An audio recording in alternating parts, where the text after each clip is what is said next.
गपर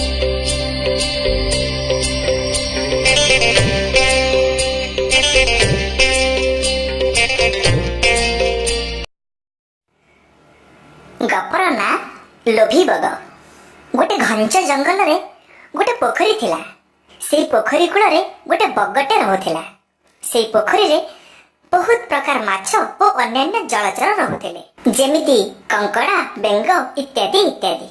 जेबे बग युवक थिला सेतेबेले ताको माछ शिकार करिबारे किछि भी असुविधा होउनथिला। ता दिन सुखरे सुखरे कटुथिला। एबे बग बुढ़ा ही गलानी, आउ आग परी माछ धरि पारु नाही। प्राय बहुत समय एबे ताकू भोकरे रहिबाको पडुछि। एमिति कि दिने दिने ताकू गोटे भी माछ मिलेनी। दिने संध्यारे पोखरी कूलरे भोकरे बग कांदिबाको लागिला। पोखरीर कंकड़ा और अन्य माछ माने ताकू कांदिबार कारण पचारिले।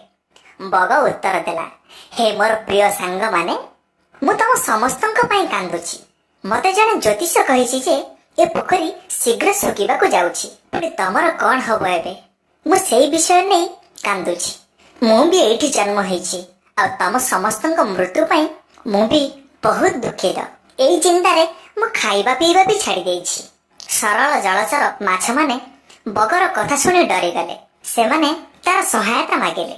बग भाई, तमे तो सबुठु बड़ और अनुभवी। आमको ए संकटरु बंचाओ और आमको साहाय्य कर। बग तो एई समय को ही अपेक्षा करथिला ना। से साहाय्य करिबाकू संगे संगे राजी हे गला। कहिला, एठी टिके दूर को गले गोटे बड्ड पोखरी अछि, हृद भली बड्ड हृद। मु तुमको सेठी की गोटी गोटी करी नै जीवी।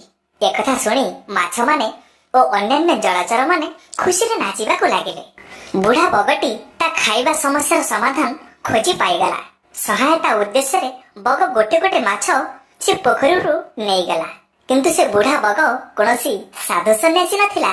सहायता करिबा तो तार गोटे नाटक थिला।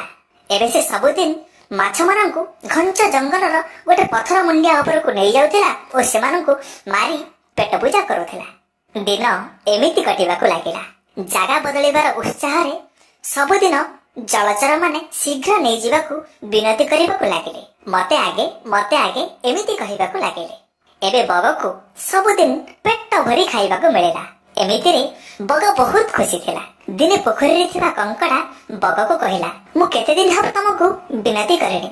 तमे तो खाली माछ मानकू नै जाउछो।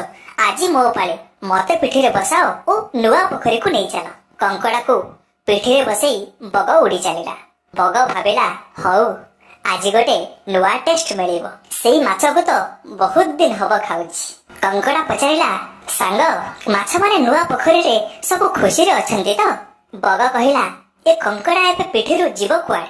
पोखरी ठू बहुत दूर को आसी सारिलेनी। ठीक अछि, याको सत सत कहि दवा, कौन फरक पड़े जे बेचारा। बग हसी की कहिला, कौ पोखरी पो? सेठी किछि पोखरी नाही। समस्ते मो पेटरे सुरक्षित अछंती। आ तू भी मो जलखिया हबाकू तैयार था। बगर उद्देश्य कंकड़ा सहजरे बुझी पारिला। से बगर लंबा बेककू ता मुनिया गोड़ नखरे जाबोडी धरिला ओ बग सेही खेणी मरीगला। कंकड़ा पुणी ता पुराना पोखरी को फेरी आसिला और समस्तंकु बगर निश्च उद्देश्य विषय कहिला। समस्ते कंकड़ार प्रशंसा करे और ताको धन्यवाद देले। एठी गपटी सरिला। एथिरु हमको अनेक किछि शिक्षा मिले। तेणु शिक्षा होछि शत्रुर कोनोसी कथा को केबे विश्वास करिबा कथा नहीं।